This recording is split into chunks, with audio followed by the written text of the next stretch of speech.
আর তো ফ্রিজ আছে কিন্তু মাছ তো দড়ি আর হতে কাইলে যায় তুমি আমার দেশ অঙ্গ দেখি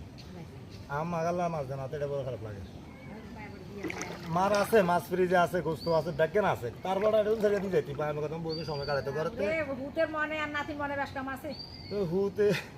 হুতে এবার দর বললে মারে দিছে আর কোনো হুত গেছে একবার জানো না তো এটা 10 কেজি তো বেশি মাছ ওটা না কি আর বেশি আদা ওটা হরিতে বস্তা বন্ধ দিয়ে আনছি ওই ওলা আমরা আল্লাহ বাস্তে মাছ কিন্তু ওরবাই নিয়ে আরে বড় লাগার জন্য না সেটা কোন আমার আধা কেজি 2 কেজি মাছ দিয়েছি মানে মা কুড়ো বা 1 কেজি দিয়েছি আর তো কইছে এটা আর কিছু না সে দেবার মারে বুঝুন না আমার কথাটা এটা হাইলে না এটা হলো আল্লাহর হুকুম আল্লাহর এই যে অঙ্গ আর না আইছেন